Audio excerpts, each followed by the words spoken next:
1, 2, 3, go!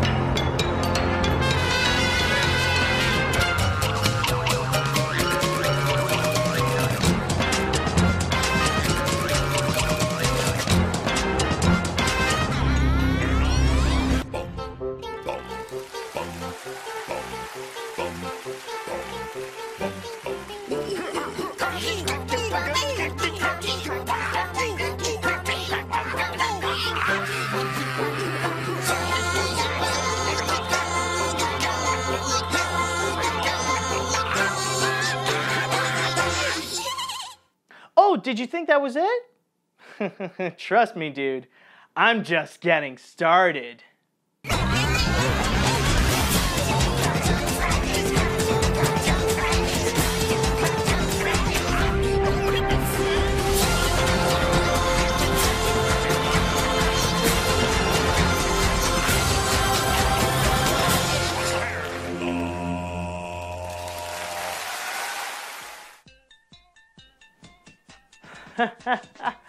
Wow, I haven't seen this place in years. Oh my God, it really is nostalgic. Oh, you guys are here. Welcome everybody to Animation Lookback Cartoon Network. I am your host, Animat, and today we're going to be watching a lot of television. Now, when it comes to the world of animation, it's actually very rare where the medium can find a place to call home. Sure, you get the big channels that have a few animated shows all the time, but they don't present them as the main course that they offer. Unless you count Fox with The Simpsons and all the Seth MacFarlane shows, but you get what I mean though. There never was a place where cartoons are the biggest selling point of the entire channel itself. Well, in the early 1990s, that was when everything changed, where one channel presented itself like the utopia of animated shows. In fact, I remember during the commercials, they actually presented them exactly like that, where the characters all live in this one big city. Like, well, as you can see here. And as you have already guessed by seeing the title, it's the one that proudly puts cartoon in its name, Cartoon Network. Now for this look back, we're going to be looking at some of the best that the channel had to offer.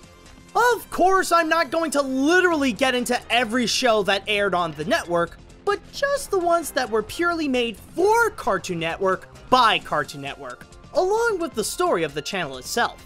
And now, with all that said and done, enjoy the show.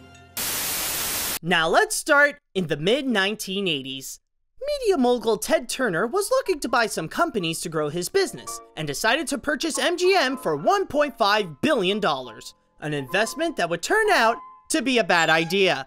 Seriously, that was just too much money to spend on, and it brought him more debt than any sort of benefits. You know what? No, screw it. Just sell it back, It's too much trouble anyways.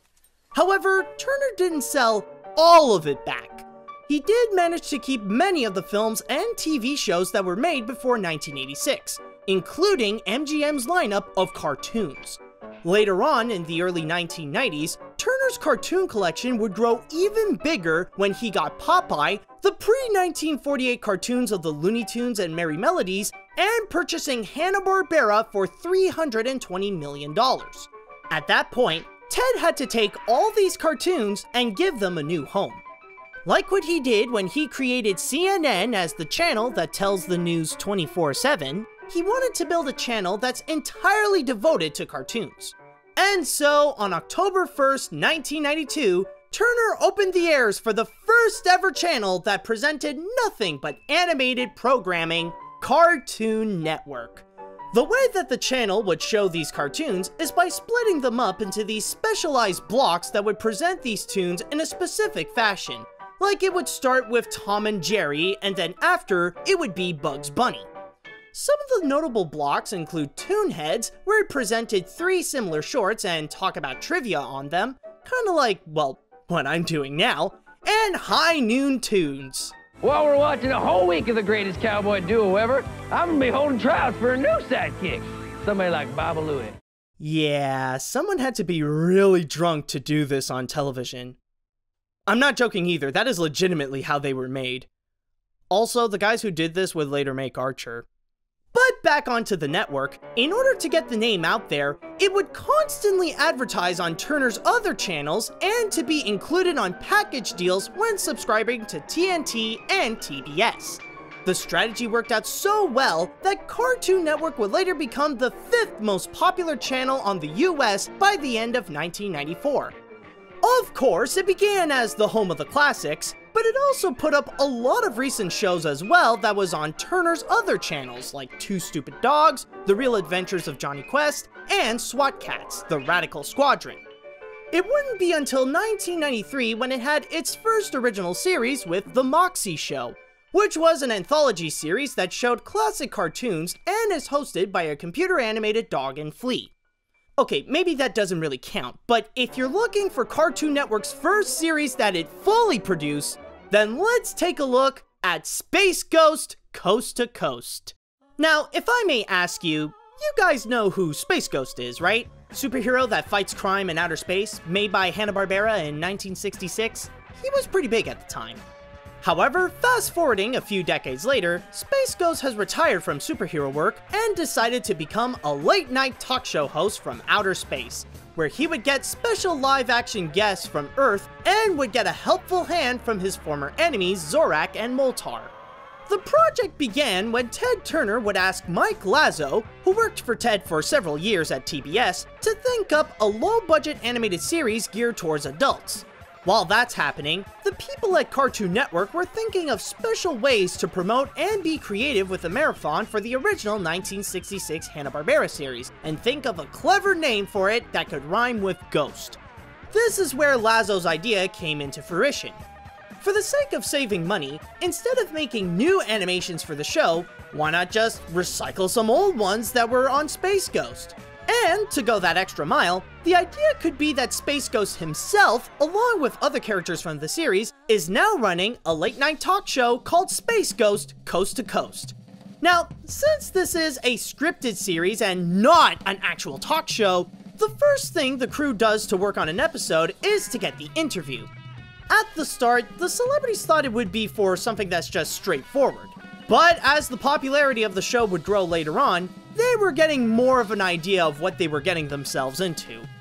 Once they have that in hand, the writers would work around the interview in order to get some comedy out of it, and in case they don't have any old animations that would work with what the characters are doing in the script, they would make some new ones.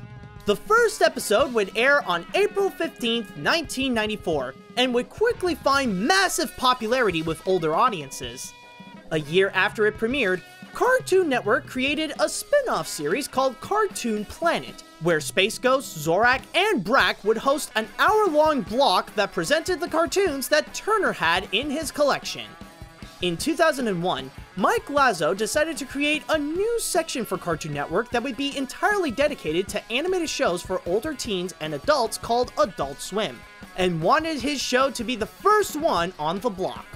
The show would continue there until 2004 when the series ended with the episode Live at the Fillmore. However, it quickly got back 2 years later, this time on the online pay service GameTap, where now Space Ghost would interview people in the gaming industry. But that didn't really last long and would officially stop in 2008, making a grand total of 110 episodes in a span of 10 seasons. There were a few instances, however, that even afterwards, Space Ghost would still be making some interviews to promote upcoming films at the time, like Zoe Saldana for Avatar, Jack Black for Gulliver's Travels, Will Ferrell and Zach Galifianakis for The Campaign, and one time for April Fools. Happy all of you guys on April 1st Fool's Day. What about that, huh? You didn't expect that. But even with all the crazy interviews and shenanigans he would get in with Moltar and Zorak, Space Ghost would end up leaving a massive impact, down to the point of ultimately shaping what Adult Swim would be today. It would have several spin-off shows on top of Cartoon Planet, including Harvey Birdman, Attorney at Law, C-Lab 2021, Perfect Hair Forever, and The Brak Show. It would even be the inspiration for other Adult Swim series like The Eric Andre Show and Aqua Teen Hunger Force. Later on, IGN would put the series among some of their lists of animated series, including at number 18 on their top 25 animated series for adults and number 37 on their top 100 best animated TV shows. Sadly, on September 17, 2016, their main animator, along with the voice of Zorak and Moltar, C. Martin Crocker, passed away. Adult Swim decided to honor his death by putting up all the episodes they've aired of Space Ghost Coast to Coast onto their website, even re-airing on television the episode Elevator as a tribute. Is he gone? Yes. Let's get out of here.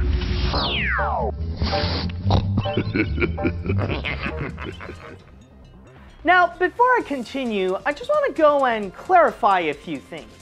You see, years ago, I have already discussed about some of Cartoon Network's earliest and, arguably, greatest original programming that they ever put on the channel, like Dexter's Lab, Cow and Chicken, the Powerpuff Girls, and Johnny Bravo. And that was during the time when I did an animation look back dedicated to Hanna-Barbera.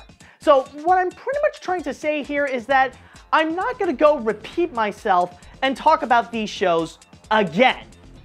But what I will do, however, is that I will be discussing about the one place that they all originated from. Now, if there was one thing that really did help propel the popularity of Cartoon Network, it would have to be What a Cartoon! Before I tell you what the show is all about, allow me to introduce you to Fred Siebert, whom in 1992 was appointed to be the new head of Hanna-Barbera. At the time, Turner Entertainment was looking to have new shows to be put up in their newly opened Cartoon Network, and it gave Fred a crazy solution. Something that had never been done in the history of television animation. Here's the plan. Instead of just creating new TV shows individually, the company would experiment with 48 unique cartoons and see which ones would be a hit or a flop. The way that they would be presented was like an homage to the classic cartoons during the golden age of animation, where it would be the potential genesis of what could be their lineup of original animated content. Also, the creators of these cartoons would have 100% control of the creative process. The only thing that the executives demand from them was just make a cartoon. The rest was up to them. With that said, the big heads were on board and started to look out for pitches for this idea. Meanwhile, Siebert was preparing himself to become a producer for these cartoons, and was taught by some of the best of the industry. I mean, he was lucky to get mentors like Bill Hanna and Joe Barbera, legendary Looney Tunes director Friz Freleng, and Ren and Stimpy creator John Kricfalusi. By the time they got all their submissions, Hanna-Barbera received a total of more than 5,000 pitches from all around the world, coming from a huge diversity of people. So after going through them all and selected what they believe could have the best shot to become a cartoon icon, the first time that this spectacle aired on television was on February 20th, 1995, where it premiered a Powerpuff Girls cartoon called Meet Fuzzy Lumpkins. At the time, it wasn't immediately called What a Cartoon. It was referred to as World Premiere Tune-In, and it was hosted by Space Ghost from Space Ghost Coast to Coast. Not only that, but it even aired on numerous of Turner's channels, not just Cartoon Network, but also on TBS and TNT.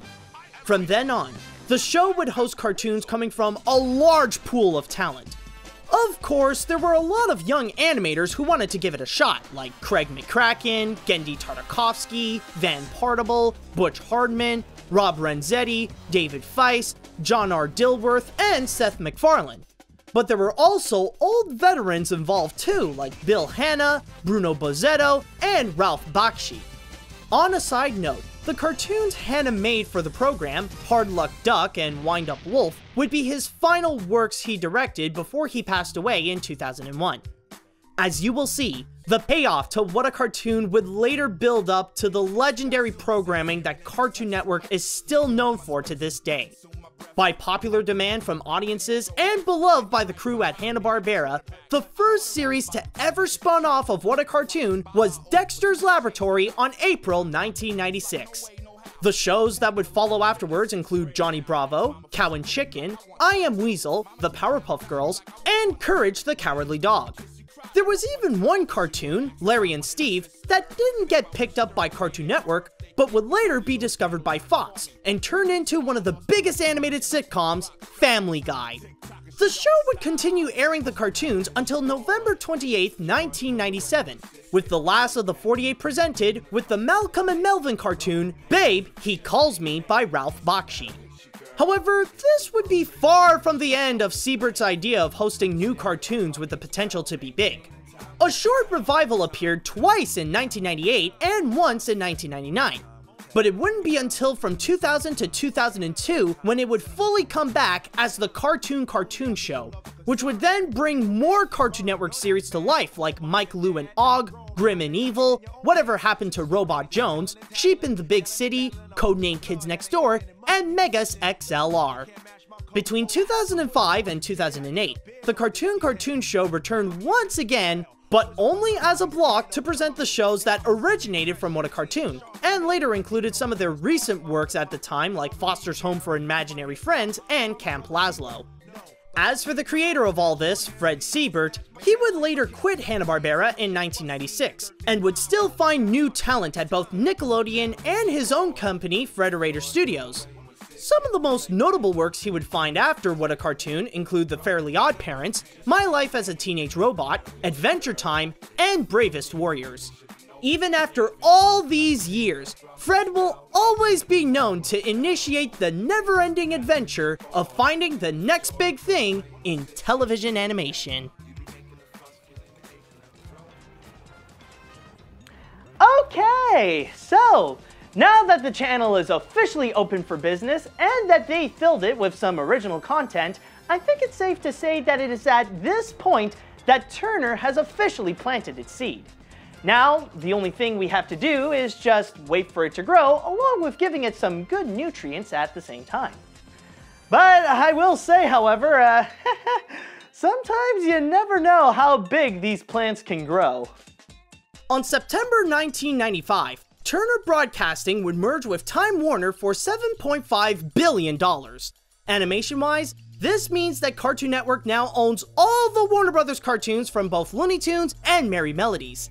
As an added bonus, they even have access to the Warner Brothers' other properties like DC, and they became loaded in terms of potential content. However, they wouldn't just rely on American programming. On March 17, 1997, Cartoon Network opened up a new block called Toonami. Aimed for a teenage audience, this would host the channel's more action-oriented shows and Japanese animated series like Dragon Ball Z, Sailor Moon, Gundam Wing, Voltron, and many more. It was originally hosted by Moltar from Space Ghost, but then was replaced by an original character named Tom in his ship, the Ghost Planet Spaceship Absolution. 2 years later, the channel would create another block that would be their main hub for reruns and new episodes of their biggest shows called Cartoon Fridays. However, some could be wondering, what about their old stuff they had from the start? You know, the Hanna-Barbera shows, the Looney Tunes cartoons, do they still have room for those? Well, no. At least not on that channel. In order to give these vintage series a chance to still be on TV, the network took one of its old blocks and turned that into an entire new channel called Boomerang on April 1st, 2000. Ah, now this must be the Cartoon Network that people fondly remember. The one that is always ready to go and take action and deliver some of the greatest animated programs on television. And speaking of which, there was actually one show in the late 1990s that actually did not come from What a Cartoon. But it would later go on to be one of the channel's biggest series that they ever put up. So, in 1999, Cartoon Network released Ed and Eddy. It's about a group of boys named the Eds, which consist of Ed, the strong yet absent-minded one, Double D, the brains, and Eddie, the devious con artist.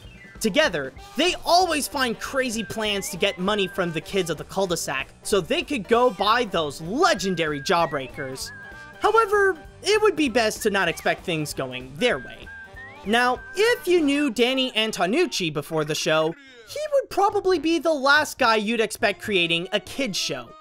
In the beginning of his animation career, he would work on a few Hanna-Barbera shows, but he wouldn't have started getting notoriety with the adult animation market until 1987, where he created his animated short, Lupo the Butcher, and then get a job at MTV to make the show The Brothers Grunt.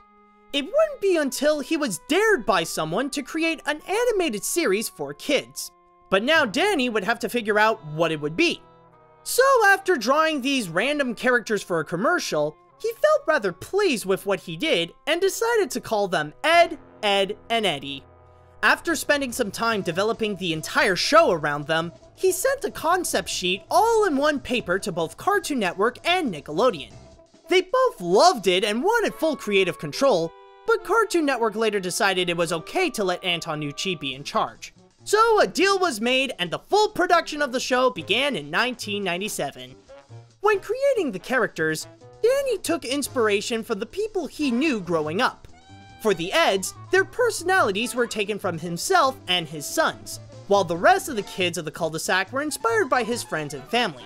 And yes, that means that once upon a time, the Cankers were real. One that had to change from the real version, however, was Johnny 2x4. He was originally going to carry around a blanket like a childhood friend of Danny's, but since that would be copying Linus from Peanuts, he decided to replace the blanket with a board of wood with a smiley face drawn on it named Plank.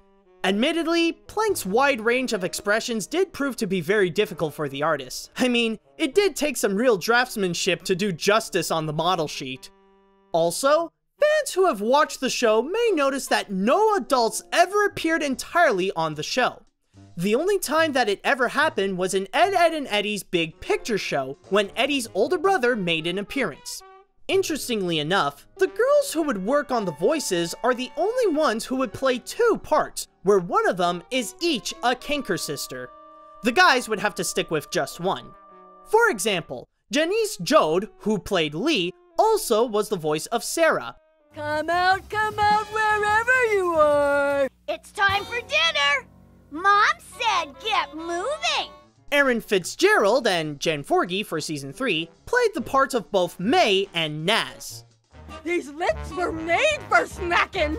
Eat up, squirrel dudes! And finally, Kathleen Barr, the voice of Marie, would also perform as Kevin. We're coming to get you, boyfriend! Can it, dork? Let's see how cool you really are. When it comes to the animation, you may notice how the outlines of the characters would always subtly shake. That's because Antonucci decided to use a special technique called boiling lines, where the artist would have to trace a drawing 3 times and use them on different frames to give the characters the illusion that they're more alive than other animated series where the characters would stay stiff when not moving. As for the process, during the series' beginnings, it was the last show to traditionally use cell animation before eventually using modern technology to ink and paint. The show premiered on January 4th, 1999, and it was the first show that Cartoon Network ever aired that came from outside its own studio, or even outside its own country since the series was made in Canada. When the first episode aired, called The Ed Touchables and Nag to Ed, the ratings were pretty well and became the most popular show with kids from 6 to 11, and even the older crowd watching it too, along with gathering some favorable reviews. It would be watched in a total of around 31 million households and aired in 120 countries. The series would continue on Cartoon Network for a total of 6 seasons with 69 episodes, 4 specials, and a TV movie called Ed, Ed and Eddy, The Big Picture Show, as the grand finale to close it off on November 8th, 2009. Throughout its run, the series would earn some awards, including 2 Leo Awards, a Reuben Award, and a SOCAN Award, while also getting a nomination for an Annie. The Eds would even make little cameos in other Cartoon Network shows, like Foster's Home for Imaginary Friends, and in the crossover, The Grim Adventures of the Kids Next Door, on top of getting their own video games and a bunch of DVDs.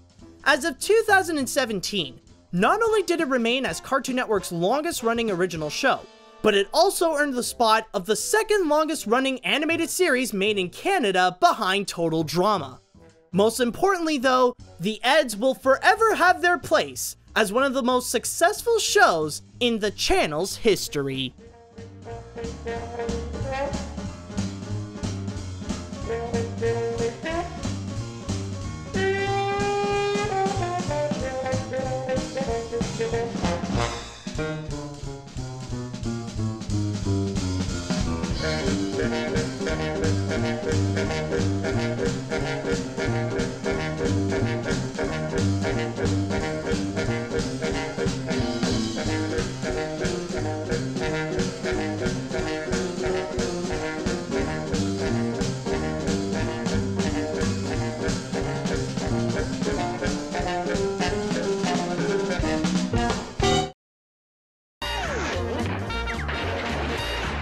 We'll be right back with Ed, Ed, and Eddy.